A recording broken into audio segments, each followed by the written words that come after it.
Hello বন্ধুরা, welcome to my channel. আজকে আমরা ইনকাম ট্যাক্সের deduction under section 80C under chapter 6 এর 80C একটু বোঝার চেষ্টা করব। তার আগে একটু বলে নিই, যদি আপনার ইনকাম যদি 2.5 লাখ টাকার মধ্যে হয়, অর্থাৎ আপনার বয়স যদি 60 বছরের নিচে হয়, তাহলে সেক্ষেত্রে ইনকাম ট্যাক্সের অ্যাক্ট অনুযায়ী 2.5 লাখ টাকা পর্যন্ত আপনার ট্যাক্স লায়াবিলিটি একেবারেই নীল। যদি আপনার বয়স 60 থেকে 80-র মধ্যে হয়, সেক্ষেত্রে 2.5 লাখ টাকার বদলে 3 লাখ টাকা পর্যন্ত ছাড় রাখা হয়েছে। অর্থাৎ 3 লাখ টাকা পর্যন্ত হলে ট্যাক্স লায়াবিলিটি সম্পূর্ণভাবে নীল। এবং 80 বছরের উপরে যাদের বয়স, তাদের ক্ষেত্রে 5 লাখ টাকা রাখা হয়েছে। আমি ধরি 60 বছরের নিচেই ধরুন কোনো ব্যক্তির বা পার্সন বা ইন্ডিভিজুয়ালের ক্ষেত্রে যদি 2.5 লাখ টাকা থেকে 5 লাখ টাকার মধ্যে ইনকাম হয়, তাহলে সেক্ষেত্রে আপনার আন্ডার সেকশন 87 এর আন্ডারে 12,500 টাকা রিবেট পাওয়া যায়। কিন্তু কোনো কারণে ধরুন আপনার ইনকাম 5 লাখ টাকা থেকে 5,01,000 টাকাও যদি হয়ে থাকে বা তার উপরে চলে যায় ইনকামটি, তাহলে সেক্ষেত্রে আপনি আর আন্ডার সেকশন 87 এর 12,500 টাকার রিবেট পাবেন না। তখন ন্যূনতম আপনাকে ট্যাক্স লায়াবিলিটি দিতে হবে আপনার ইনকামের ওপর 12,500 টাকা। সুতরাং সেক্ষেত্রে তখনই আমাদের ট্যাক্স প্ল্যানিং এর প্রয়োজন হয়। আর সেক্ষেত্রে 80C ইনকাম ট্যাক্স অ্যাক্টের শিডিউল 6 এর আন্ডারে সবচেয়ে জনপ্রিয় একটি ছাড় হচ্ছে 80C। এখানে 80C মানে হচ্ছে সি ফর কন্ট্রিবিউশন অথবা ইনভেস্টমেন্ট।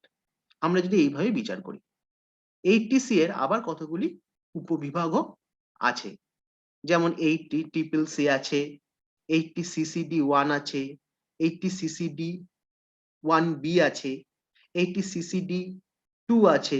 এই বিভাগগুলি আমরা একটু বোঝার চেষ্টা করব। ব্যাপারটা দেখুন, খুব সিম্পল ভাবে যদি আমরা বোঝার চেষ্টা করি, সেটা হচ্ছে এখানে 80C, সি ফর কন্ট্রিবিউশন বলেছিলাম আর ইনভেস্টমেন্ট বলেছিলাম। 80C এর মধ্যেও বেশ কিছু এক্সপেন্সেস বা খরচ ছাড় পাওয়া যেতে পারে। প্রথমেই বলি টিউশন ফিস। টিউশন ফি বলতে আমার ছেলে মেয়েদের জন্য কলেজ বা স্কুলে যে ফি দিতে হয়, সেই টিউশন ফি এর টাকা আমি 80C এ ছাড় পেতে পারি। আমরা যদি কোনো রেসিডেন্সিয়াল হাউস পারচেস করি, সেখানে যদি রেজিস্ট্রেশন ফি দিয়ে থাকি বা স্ট্যাম্প ডিউটি বাবদ যা খরচ করে থাকি, তা আমরা 80C এ ছাড় পেয়ে থাকি। এছাড়া ধরুন আপনি হাউস বিল্ডিং লোন নিয়েছেন, সেই হাউস বিল্ডিং লোনের ইএমআই মেটাচ্ছেন, অর্থাৎ ইকুইটেড মান্থলি ইনস্টলমেন্ট মেটাচ্ছেন, যার দুটো পার্ট থাকে। একটা হচ্ছে ইনস্টলমেন্ট পার্ট আর একটা হচ্ছে প্রিন্সিপাল পার্ট। আপনি ফিনান্সিয়াল ইয়ারে প্রিন্সিপাল পার্টটা যতটা আপনি মেটাচ্ছেন, ঠিক ততটাই আপনি 80C এ ছাড় পেতে পারেন। এছাড়া আমরা যদি ইনভেস্টমেন্টের কথা উল্লেখ করি বা কন্ট্রিবিউশনের কথা উল্লেখ করি, তাহলে এমপ্লয়ি তার প্রভিডেন্ট ফান্ডের যে টাকাটা ডোনেট করছে, সেই টাকাটাও আপনি 80C এ ছাড় হিসাবে নিতে পারেন। এছাড়া সুপার অ্যানুয়েশন ফান্ডের টাকাটাও আপনি কন্ট্রিবিউট করছেন, সেটাও ছাড় নিতে পারেন। রিকগনাইজড প্রভিডেন্ট ফান্ডেও যদি আপনি কন্ট্রিবিউট করেন, সেক্ষেত্রেও কিন্তু আপনি 80C এ ছাড় পেতে পারেন। বিগত বছরে অর্থাৎ ফিনান্সিয়াল ইয়ারে আপনার ইনকাম ইয়ার যেটাকে বলা হচ্ছে, সেখানে লাইফ ইন্স্যুরেন্স প্রিমিয়াম বাবদ প্রিমিয়ামের যে টাকাটা দিয়েছেন, সেটাও কিন্তু আপনি ছাড় পাবেন। Sukanya Samriddhi Yojana for girls, girls অর্থাৎ মেয়ে সন্তান যদি আপনার থাকে, তার জন্য যদি আপনি সেন্ট্রাল গভর্নমেন্টের সুকন্যা সমৃদ্ধি যোজনাতে টাকা ডোনেট করেন বা কন্ট্রিবিউট করেন, সেক্ষেত্রে সেই টাকাটাও আপনি ছাড় পাবেন। ELSS, equity linked savings scheme, অর্থাৎ ট্যাক্স সেভিংস স্কিমে যদি আপনি টাকা কন্ট্রিবিউট করেন, তাহলে 80C তে আপনি ছাড়টা পাবেন। পিপিএফ, পাবলিক প্রভিডেন্ট ফান্ডের টাকাও আপনি ছাড় পাবেন, অর্থাৎ ব্যাংক বা পোস্ট অফিসে যদি আপনি পিপিএফ এর টাকা কন্ট্রিবিউট করেন, তাহলে সেক্ষেত্রে ওই টাকাটাও আপনি ছাড় পাবেন। এক্ষেত্রে লক ইন পিরিয়ড 15 ইয়ার্স হতে হবে। এসআইপি বা মিউচুয়াল ফান্ডের ট্যাক্স সেভিংস স্কিমে যদি আপনি কন্ট্রিবিউট করেন, তাও আপনি ছাড় পাবেন। এনএসসি ন্যাশনাল সেভিংস স্কিমেও যদি আপনি কন্ট্রিবিউট করেন, সেটার টাকাটাও আপনি 80C তে ছাড় পাবেন। এছাড়া ইউটিআই পেনশন ফান্ডের টাকাও আপনি ছাড় পাবেন, যদি এই পেনশন ফান্ডে আপনি টাকা ডোনেট করেন বা কন্ট্রিবিউট করেন। এছাড়া ইনভেস্টমেন্ট ইন 5 ইয়ার্স টার্ম ডিপোজিটে যদি আপনি 5 বছরের প্ল্যানে যদি কোনো টাকা কন্ট্রিবিউট করেন, তাহলে সেটাও আপনি ছাড় পাবেন। Contribution to NHB term deposit, NHB হচ্ছে ন্যাশনাল হাউজিং ব্যাংকে টার্ম ডিপোজিটে আপনি যদি কন্ট্রিবিউট করেন, তাহলে আপনি ছাড় পাবেন। সমস্ত ছাড় মিলিয়ে আপনি যে টাকা আসবে এবং ডিডাকশন আপ টু রুপিস 150, অর্থাৎ 1,50,000, তার মধ্যে যেটা লিস্ট হবে সেটাই আপনি ছাড় পাবেন। এবার হচ্ছে 80 ট্রিপল সি। এখান থেকে আমরা একটা ট্রিক্স মাথায় রাখবো।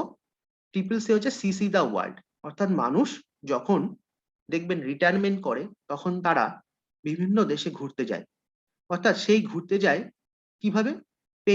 পেনশনের টাকা দিয়ে। সেই পেনশনের যে কথাটা আসছে, এখান থেকে আমরা বুঝে নেব 80 ট্রিপল সি মানে হচ্ছে পেনশনের কথা উল্লেখ করেছে। অর্থাৎ অ্যানুইটি প্ল্যান অফ এলআইসি, এলআইসির অ্যানুইটি প্ল্যানে যদি আপনি টাকা রাখেন, সেক্ষেত্রে আপনি 80 ট্রিপল সি তে ছাড় পাবেন। এলআইসি পেনশন ফান্ডে যদি আপনি কন্ট্রিবিউট বা ডোনেট করেন, সেক্ষেত্রে আপনি ছাড় পাবেন। এক্ষেত্রেও কিন্তু 1.5 লাখ টাকা পর্যন্ত আপনি ছাড় পাবেন। এবার 80 সিসিডির কথা আসি। 80 সিসিডি হচ্ছে আপনার আম কন্ট্রিবিউট করেন যদি আপনি, এক্ষেত্রে সেন্ট্রাল গভর্নমেন্টের কোনো পেনশন স্কিমে, তখন আপনি কিন্তু ছাড় পাবেন। এক্ষেত্রে ন্যাশনাল পেনশন স্কিমের কথা উল্লেখ করা হয়েছে।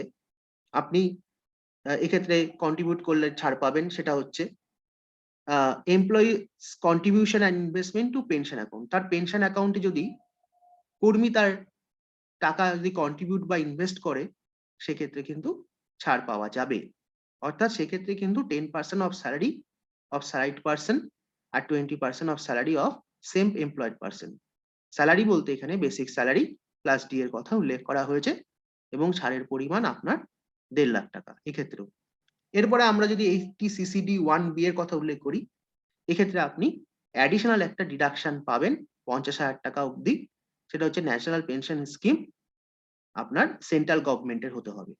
এছাড়া অটল পেনশন যোজনাতে আপনি যদি ডিপোজিট করেন, অর্থাৎ যে ট্যাক্স পেয়ার সে যদি অ্যাডিশনাল ডিডাকশন পাবে, সে যদি ডিপোজিট করে ন্যাশনাল পেনশন স্কিমে, তাহলে কিন্তু এক্ষেত্রে আপনি ছাড় পাবেন 50,000 টাকা পর্যন্ত।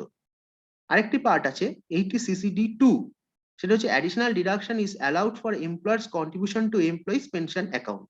এক্ষেত্রে অ্যাডিশনাল ঐচ্ছিক একটা ছাড় পাবেন, যদি কর্মচারীর হয়ে মালিক যদি কিছু কন্ট্রিবিউট করে, সেক্ষেত্রে কিন্তু কর্মচারীর পেনশন অ্যাকাউন্টে মালিক কন্ট্রিবিউট করতে হবে এবং ডোনেট করতে হবে। এক্ষেত্রেও কিন্তু 10% অফ এমপ্লয়িজ স্যালারি, স্যালারি যা পাবে এমপ্লয়ি অর্থাৎ কর্মী, তার 10% কিন্তু সে ডোনেট করবে, অর্থাৎ মালিক ডোনেট করবে এক্ষেত্রে পেনশন স্কিমে। অর্থাৎ এক্ষেত্রে আমার স্যালারি বলতে বেসিক স্যালারি প্লাস ডি এর কথা উল্লেখ করা হয়েছে। সুতরাং 80C সবচেয়ে জনপ্রিয় একটি ডিডাকশন, ইনকাম ট্যাক্সের আওতায় পড়ছে, এবং তার উপবিভাগগুলি আমরা আলোচনা করলাম। আপনারা আমার চ্যানেলে থাকুন এবং আমার চ্যানেলকে সাবস্ক্রাইব করুন যদি ভালো লাগে, এবং কমেন্টসে জানান যে আপনাদের আর কি কি বিষয়ের উপর ভিডিও লাগবে। নমস্কার।